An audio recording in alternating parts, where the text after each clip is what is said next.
At ngayon naman pupunta tayo sa Anatok at mag-explore tayo. 'Di ba? Umalis kami ng alas 11 ng gabi kasi 6 hours ang biyahe. So ngayon nag-stop over muna kami para makapag-CR.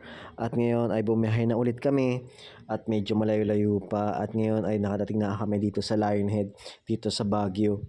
At after dito ay mabiyahe ulit tayo ng mga 2 hours para makapunta tayo sa Mount Olis. Guys, tingnan nyo, sobrang dilim ng dadaanan, sobrang hirap.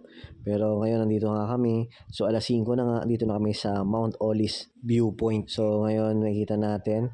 So, diba, yan na makikita nyo pag naabutan nyo yung sunrise. Yeah, diba? Sobrang daming tao kasi inahabol talaga nila. Halos kasabayan namin sila dumating dito mga alas 5. So, inintay talaga namin yan para makita namin at kung gaano kaganda nga ba talaga. At worth it nga guys. 'Di ba? Sobrang ganda at sobrang lamig, grabe. Parang may yelo. At after nga namin dito sa Mount Olis, pupuntahan naman natin isa sa mga tourist spot dito. Pero bago yan, kakain muna tayo doon kasi meron daw silang restaurant doon. So guys, tingnan nyo, sobrang ganda ng view. Talagang i-enjoyin mo bawat dadaanan nyo. At saka sobrang lamig, grabe. Kaya ang hirap umalis sa sikat ng araw kasi talaga manginginig ka, kailangan mo talaga ng jacket. 'Di ba? Sobrang ganda. At yung daanan dito medyo makitid. So kailangan talaga magaling ka mag-drive dito kasi kung hindi, Diyos ko, kitang-kita niyo naman, no? Sobrang siksikan at sobrang dami pa rin nagpupunta kahit medyo tanghali na. So di bali mga 7:30 na ng umaga. At kanya nandito na nga kami, so tara kumain na tayo at medyo gutom na rin talaga kami at wala pa kaming kain. Ang last na kain pa ata namin, alas 10. So kumain lang tayo ng lights lang kasi mahaba pa lalakarin natin kaya dahan-dahan lang, mahirap sumakit ang tiyan. So hindi na namin na-videoan yung pagkain namin at na-picturean kasi sobrang gutom na, nakalimutan na din. Pero guys, sobrang ganda dito, yung venue niya sobrang ganda. So ngayon after naman yan, pupunta naman kami sa Sakura Atok. So dito guys, makikita nyo iba-ibang klase ng halaman at saka mga bulaklak. Ayan, makikita nyo. Sobrang ganda. At ang dami naglalakad. Sobrang presko ng hangin dito. Alam niyo yung simoy ng hangin, napaka-fresh kasi dahil sa mga iba't ibang klase ng mga bulaklak. Yung amoy sobrang nakaka-refresh. So ayan, dyan may daanan din dyan. Yeah, sobrang ganda. Para ka nasa paraiso, para ka nasa Japan. Diba? Ganito yung sa Japan, diba? Ganda. See?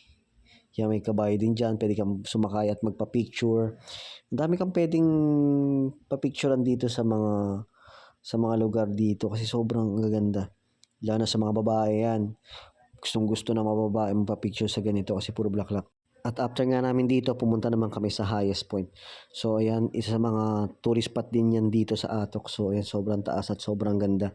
So, ang dami nag-i-stop over dito para magpa-picture at mag-video. So, after nga niyan, alas 11 na nga din pasado. So, kumain muna kami dito sa Ivory Restaurant. So, kumorder lang kami dito ng pansit at siopaw kasi medyo busog pa rin naman kami. Guys, humingi kami ng malamig na tubig dito. Wala daw silang malamig o yelo.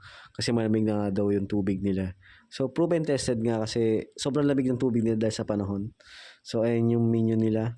So, marami din mapagpipilian at sulit naman. Lalo yung pansit na in-order namin sa siopaw. Sobrang sarap. Kaya, try nyo na din. So, di bali ito yung in-order namin, pansit at siopaw.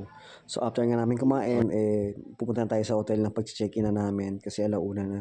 So, dito nga pala kami nag-check-in. So, nasa baba kami. So, yan yung kwarto, yung pangalawang kwarto. So, dito pwede ka magluto. Yan, may mineral na rin sila. So, yan ang kwarto. Yan, makikita nyo. So, ito rin yung view sa loob ng kwarto. So, yan, sobrang ganda. Diba? Okay na okay. At ito naman yung CR nila. So, yan. Malinis naman at okay. Sobrang lamig nga lang talaga. Pero huwag kayong mag-alala, may heater dito. At after nga namin umidlip, ngayon kumain naman kami ng dinner dito sa Leonas Eatery. So, 6:30 na. So, kumain muna tayo. Guys, sobrang ganda ng venue nila dito. Sobrang ganda.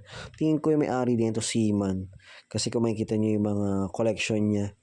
Tsaka sobrang dami. At dito, libre na rin yung soup. At yun guys, ang ganda dami yung collection niya, yung mga mugs. Yan, may anchor. So, makikita mo talaga. At saka yung mga plates na sasakyan. Diba? Kaya mapagkakamalang mong Seaman nandito. So, di ba ito nga yung menu nila. Sobrang mura at sobrang sulit guys. Sobrang sarap.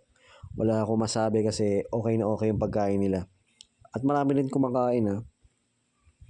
Yan din yung drinks nila. So, ito nga pala in-order ko yung noodles. Sobrang panalo talagang chicken na chicken. Tsaka ang laki ng chicken sa loob. Halos 1/4 ata ng chicken nandyan. At ngayon naman second morning, nandito naman kami sa Northern Blossom. So dito, sobrang dami daw na bulaklak. Isa sa mga tourist spot.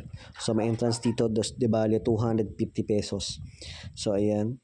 So dito na yung entrance. So papasok na tayo at sobrang ganda guys. Nakita niyo yung araw pataas na. So ngayon sobrang daming tao at nahabang pila dito. Talaga kasi iba-iba yung mga klaseng mga halaman nila dito tsaka bulaklak. Garden na garden talaga.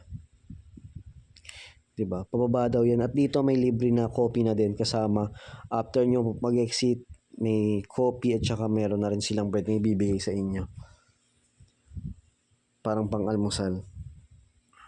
'Di ba? Ang gaganda ang kulay.